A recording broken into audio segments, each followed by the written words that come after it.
Yeah, well, you guys saw the press, you saw the statement, right? So Sasha, he had successful surgery at Baptist Doctors with John Uribe and Dr. Yagnik, and I just know what I've been told, and actually, it's almost kind of making funny. When I talked about Matthew, I said December-ish. I don't know, like that's just sort of the temporal scope of the recovery. So this one they're saying 7 to 9 months. Of course in Florida it's only 3 months because we get an advantage. But yeah, we feel horrible for Sasha. Obviously, most of you know him, and you know the impact that will have on him and his love for the game and his love for the Panthers. But it's something we have to get over. It's a huge blow. I don't know what other facts. Am I forgetting anything? But you guys. No, I said. Yeah. Who is? He should, but he doesn't want to, I'm sure. Yeah. Hey, he did my knee. I had 3 tears in my meniscus, and I went to dinner that night with no pain pills. Like, it's unbelievable. So. Have you talked to Sasha since the surgery? No. So. Before the surgery? Yeah. I talked to him, and in typical Sasha fashion, I said, there's not really a lot to say other than, I'm very sorry, and thanks, buddy. How are you? Like he has a pretty strong resolve, and of course, he won't show it all the time because of who he is. But yeah, I think he's going to be okay. There's going to be a perception that without 16, they can't do it again. How much will that, and perceptions are what you want to make of them, obviously, but how much will that fuel this team that, okay, we don't have our captain for the first 82, and we're still going to find a way? Can that be a rallying cry? Yeah, I hope that it will be. And it's going to be, everybody's going to have to do a little bit different. Paul had a great point that he made in a conversation. He said, what you're going to see, look, you can't replace this guy.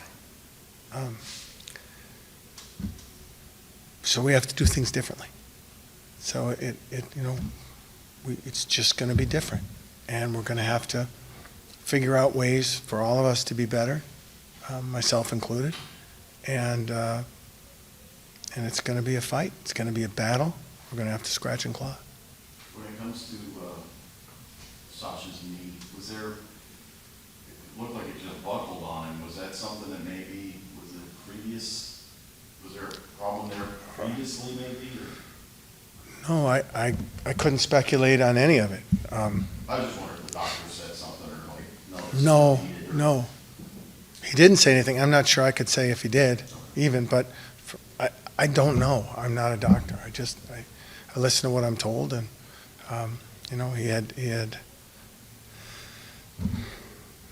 the 2 ligaments that he had to have repaired, and that's the time frame. And now let the professionals do their thing and carry on. For what you do next in your role, Mm-hmm. because you don't know. 7 is one thing, 9 is something else entirely.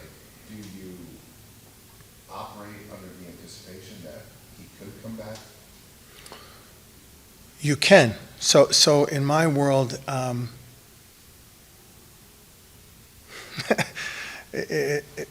probably a little different. I envision a spectrum of any and all possibilities. Maybe I could play. All right, well, that's on one end. That it's not going to happen. You're right after me. Oh, hell no. So somewhere between the absurd and the ridiculous and the probable, there's a spectrum of possibilities that we have to consider. So I told our guys, it's no different actually than what we do every day. I won't say all day, but a lot of the time we spend is every day from a roster personnel availability standpoint. What do we need to get better? What what could help us now, what could help us in the long run, what considerations do we need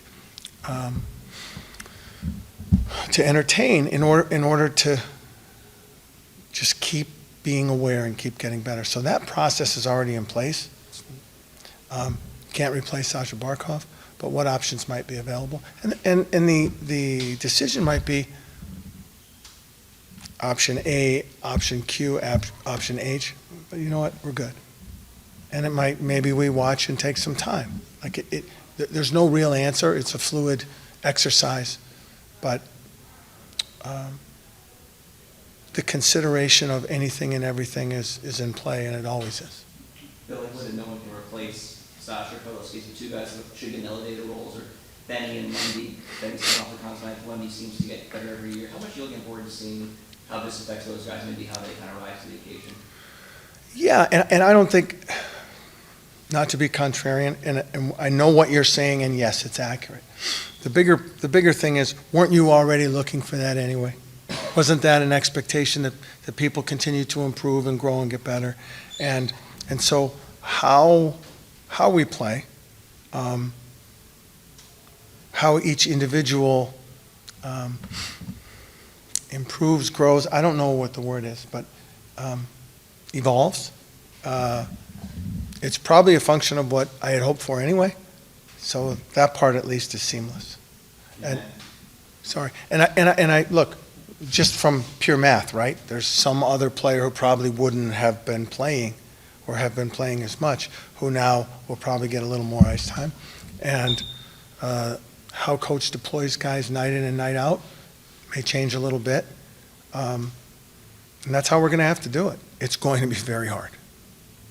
In that vein, Evan Rodriguez, Uh-huh. how valuable he is, Wednesday, Thursdays, first line winger, and then now he's your third line center. Just the way that he can just move up and down and play Yeah, position it's- and really just. I think the last 2 years, I think he played on every line. Yeah, in both seasons. And the player. Yeah, so you're looking at like he won 2 Stanley Cups playing on every line. That's a talent. That's a talent, and it also speaks to his character. There's not too many guys capable of playing on the first line who you say, yeah, you're the fourth line tonight. Okay, let's go. And that's what that team is about in the culture.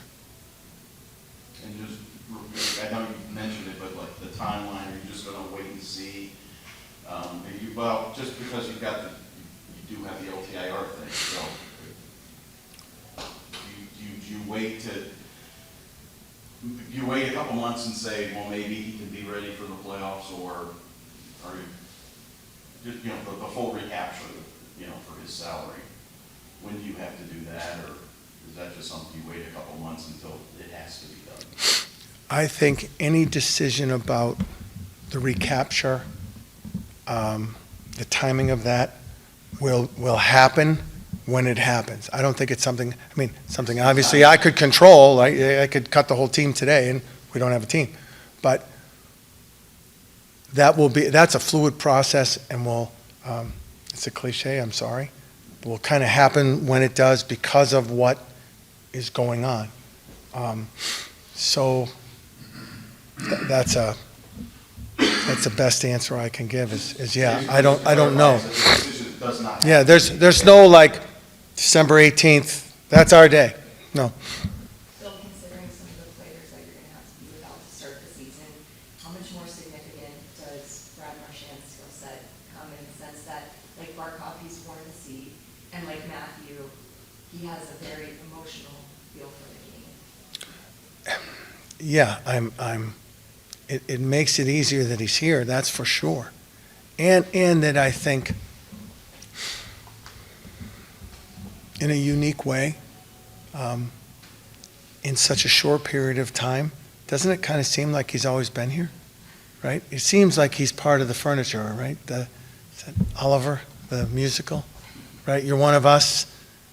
I'm not going to sing, but you know the song.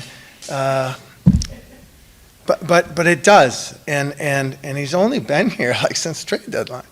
So I think that helps. Obviously, his level of leadership, his level of commitment to the team, to the family, these are the times when that becomes even more valuable. So it's a great point. Not like this could get, I mean, obviously it's incredibly significant for the Panthers, but you know how much he wanted to play in February. Too. Just how much worse does that make it, knowing that that opportunity, at least until 2030, is going to get taken away from Sasha?